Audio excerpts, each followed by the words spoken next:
Assalamualaikum warahmatullahi wabarakatuh. Kembali lagi di channel Cerita Islami, tempat kita menelaah jejak-jejak kebijaksanaan dari para arif billah dan pewaris ilmu hakikat.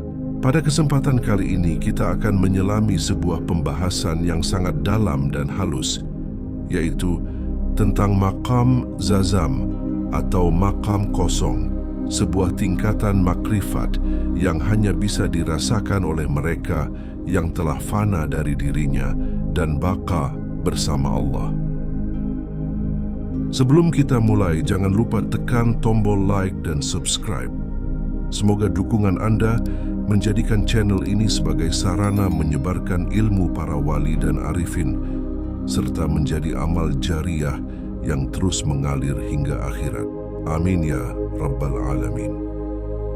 Di dalam kitab Hakikat, terpampang jelas satu bab agung yang bertuliskan, Zazam, sebuah makam yang begitu dalam, yang maknanya tak mudah diungkap dengan kata, kecuali oleh mereka yang telah hancur wujud dirinya dalam samudra keesaan. Disebutkan, dari kutub utara sampai kutub selatan, dari maghrib ke masyrik, dari daksina ke paksina, dari ujung dunia sampai ke ujung dunia, hanya segelintir insan yang mampu sampai kepada makam Zazam ini. Sekarang ini mereka bisa dihitung dengan jari. Di satu daerah besar, mungkin hanya satu yang mencapai makam ini, dan di dunia ini hanya ada beberapa daerah besar saja. Maka tidaklah berlebihan jika dikatakan bahwa orang yang sampai ke tingkat Zazam itu sangatlah langka. Lalu apa itu Zazam? Zazam adalah kosong dalam kitab Barencong yang disebut sebagai alif titik atau titik kosong. Jika alif dan titik itu sudah lenyap, telah karam dalam lautan ahadiyah, zat yang mutlak, maka segalanya menjadi kosong. Namun, jangan disangka kosong itu tanpa makna. Tidaklah Allah menjadikan semuanya tampak kosong, melainkan semuanya mengandung rahasia yang dalam. Dalam kosongnya diri seorang insan, hanya ada satu zat yang bisa mengisinya, yaitu Tuhan. Dan di sini tidak bisa tidak. Tak ada dua yang hadir dalam ruang kekosongan itu, hanya satu. Sebagaimana firman Allah Ta'ala kepada baginda Nabi Muhammad, "Jika engkau ada, wahai Muhammad, maka aku tiada. Namun jika engkau tiada, maka akulah yang ada." Sampai di sini, wahai saudaraku, apakah engkau telah mulai memahami maksud yang tersirat dalam kitab Hakikat ini? Ataukah dirimu masih terjebak dalam bentuk dan rupa, padahal yang sejati justru berada dalam kehampaan? Saudaraku, di tengah-tengah dada manusia, di antara jantung dan paru-paru, disitulah letak alif dan titik. Itulah tempat kedudukan Tuhan dalam diri insan. Itulah batin hamba. Saat seorang salik duduk bersila dalam keheningan, kepala tertunduk menghadap ke dada, menarik dan melepas nafas dengan sadar, maka saat itulah ia mulai menyentuh kekosongan. Kosong gokiru sebagaimana yang pernah dilakukan oleh Syekh Siti Jenar, sebagaimana yang ditempuh Al-Hallaj, hingga tidak ada lagi alif, tidak ada lagi titik. Yang tersisa hanya satu, zat. Jika engkau paham, maka diamlah. Jika belum paham, simpanlah. Sebab soal ini tak membutuhkan pertanyaan. Siapa yang bertanya, dialah yang menjawab. Dalam kekosongan itu tidak ada dua jiwa, tidak ada dua zat, tidak ada guru, tidak ada syekh, tidak ada perantara, tidak ada anak, tidak ada orang tua, tidak ada lantaran nabi, tidak pula rasul. Rahasia ini bukan hanya milik nabi dan rasul. Bahkan di alam sana para nabi dan rasul bertanya, siapakah orang itu? Maka dijawab, itulah orang yang telah sampai pada maqam Zazam. Maqam di mana tidak ada lagi sifat ubudiyah, tidak pula sifat rububiyah. Ia telah lenyap dalam lautan zat. Ia telah mencapai maqam ihsan, Bukan ihsan antara hamba dan Tuhan, tapi ihsan Tuhan kepada Tuhan. Sebab Islam dan iman itu masih bagian dari sifat kehambaan. Tapi zazam adalah penghapusan semua sifat. Karena hakikatnya tidak ada satu pun sifat yang bisa berdiri di atas zat. Di luar yang tampak hanyalah arad, tapi di dalam hanya ada al-haq. Barang siapa yang telah sampai pada makam Tuhan, makam ihsan atau makam zazam, maka terhapuslah dua sifat yang sebelumnya melekat, sifat ubudiyah dan sifat rububiyah. Karena sesungguhnya tidak ada satu pun sifat yang dapat berdiri di atas zat. Makam ihsan ini berada di luar jangkauan pengetahuan makhluk.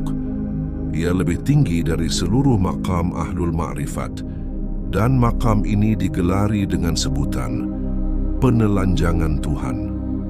Bukan dalam arti melepas pakaian, tapi dalam arti membongkar, membuka tirai-tirai ilmu ketuhanan yang tidak tercatat dalam kitab, tidak tertulis dalam dalil dan nash, bahkan keluar dari batas pemikiran dan rumus-rumus syariat.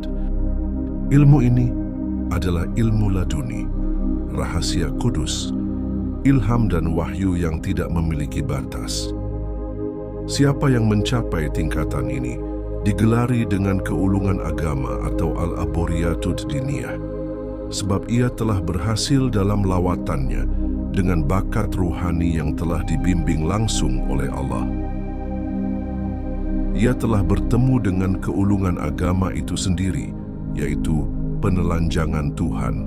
Merekalah yang dimaksud dalam hadits Rasulullah. Inna Allaha yab'athu li hadhihi al-ummah ala ra'si kulli mi'ati sanah man yujaddidu laha dinaha. Artinya, sesungguhnya Allah akan membangkitkan untuk umat ini pada setiap awal 100 tahun seseorang yang memperbarui agama mereka. Hadits riwayat Abu Daud. Dan sabda Rasulullah yang berbunyi, tidak ada nabi sesudahku, bukanlah penafian atas keberadaan utusan, tapi pemisah antara fungsi. Karena setiap nabi belum tentu rasul, namun setiap rasul pasti nabi. Nabi menerima wahyu tapi tidak diperintah menyampaikan. Rasul menerima dan menyampaikan. Maka kata utusan itu tiada batas.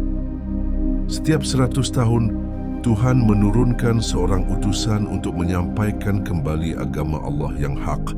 Allah juga berfirman, Aku akan memperbuat agamaku yang hak ini melalui lidah yang lacur. Maksudnya, Allah akan mengutus seseorang yang membawa agamanya di jalan yang lurus dan benar, dengan cara yang tak lazim. Ia akan berkata dengan terus terang, tanpa rasa gentar, tanpa takut dikafirkan, tanpa takut difitnah. Mereka adalah orang yang dikaruniakan ilmu laduni para wali Allah, yang mengajarkan ilmu-ilmu makrifat tentang pengenalan diri atau jalan ilmu kepulangan. Mereka menyampaikan kebenaran, bahkan di luar kesadaran manusia. Mereka berbicara dengan sembarang kata, namun isinya adalah hak. Karena ruh mereka telah disambungkan dengan sumber yang maha benar. Dan bagi mereka, mati dalam menyampaikan kebenaran adalah kemenangan, bukan kehancuran. Apa yang telah diputuskan olehnya tak bisa dirubah lagi. Kehendaknya tidak pernah bertentangan dengan hukum-hukum Tuhan yang azali. Dan Tuhan telah berfirman, katakanlah semuanya aku ikuti kemanapun aku pergi. Itulah yang dimaksud Tuhan dengan lidah seorang yang lacur, berbicara sembarang kata. Tapi setiap katanya adalah hak dan benar, karena Tuhan Maha Mengetahui. Hari ini, banyak ulama yang menyembunyikan ilmu agama. Agama dijadikan pekerjaan, di mana bunyi gendang, di situ mereka menari. Di mana ada kemegahan, disitulah mereka mendirikan Tuhan. Harta dunia diperebutkan, kalau hilang menjadi beban pikiran. Gelar ulama jadi kebanggaan. Masjid dan mimbar digunakan untuk memecah belah. Fitnah dihamburkan atas nama dakwah. Agama dijadikan pangkal perpecahan. Hasud dan iri merajalela. Yang bodoh dijadikan umpan bagi yang pintar. Umat bingung mencari pemimpin. Kepercayaan pun hilang. Aku tak mau pincang. Memilih ulama sekarang sulit dibedakan. Maka aku memilih untuk kembali. Langsung datang menghadap Tuhan, Malik al-Alam. Al-Quran dan hadits adalah petunjuk jalan. Namun untuk menuju kesempurnaan dalam malam yang kelam, kadang harus melepas pegangan. Cahaya terang jauh di seberang, hendak mendekat, dalil dan nash ditaruh di belakang. Menyeberangi dalil dan nash memang terlarang bagi yang awam. Tapi bagi hati yang rindu, bagi yang dipanggil langsung oleh cahaya, maka ia tetap melangkah walau berbahaya. Tuhan Maha Pengampun. Dia mengenal para pahlawan sejati, Quran dan hadits bagi orang awam dan alim.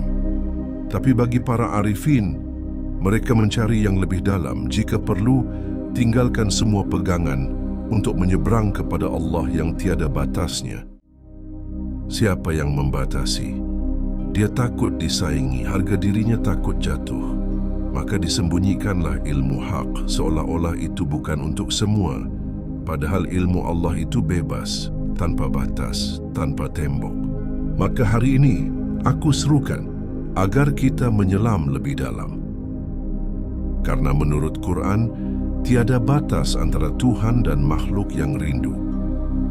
Tidak ada seorang pun yang sanggup menghalang. Jangan hiraukan ocehan manusia yang jadi penghalang menuju Tuhan. Yakin dan bulatkanlah tekad dalam badan. Wujudkan kehadiran Tuhan, Khaliqul Alam. Tuhan Allah itu ada. Ia berperi, berbicara dan menyentuh hati. Setiap insan harus diberi. Jika Tuhan sudi mencari, dan carilah Tuhan Allah di dalam diri. Cukuplah kiranya goresan hatiku ini kulukiskan dalam kertas putih ini sebagai tanda mata yang tak akan hilang walau dalam pekatnya malam. Jika suatu hari engkau dilanda kesepian, maka bacalah kembali dan renungkan. Apa arti hidup ini? Kemana titik terakhir tujuan hidup? Siapa Tuhan dan siapa aku? Manakah nikmat yang sejati dan manakah kegelisahan yang palsu? Bulatkan dirimu dalam kemerdekaan Tuhan. Lepaskan segala belenggu yang menggantung di pundakmu. Terbanglah dengan bebas, dengan jiwa yang merdeka. Kenakanlah selimut kebesaran Tuhanmu. Pakailah keakuan kekuasaan Tuhanmu. Jangan merasa ada yang lebih tinggi darimu atau lebih rendah. Jangan risaukan kiri dan kananmu. Tenangkan jiwamu dalam Rahman dan Rahim Tuhanmu. Hibur hatimu dengannya, hingga bulatlah itikadmu. Sebab kekayaan Tuhan hanya dapat dirasakan oleh hati yang sudah merdeka. Di sana tak ada miskin lagi, tak ada kekurangan, bahkan hal kecil pun menjadi nikmat luas bagi para kekasihnya. Mati adalah jalan terbaik bagi seorang pencinta Tuhan, karena mati adalah pulang. Demikianlah video kita kali ini. Singkat tapi begitu jelas dan nyata bagi mereka yang telah diberi pemahaman jalan makrifat. Karena bab Zazam dalam kitab ini, meski hanya beberapa lembar, adalah bagian terakhir, penutup dari kitab hakikat semata. Kurang dan lebihnya saya mohon maaf. Wassalamualaikum warahmatullahi wabarakatuh.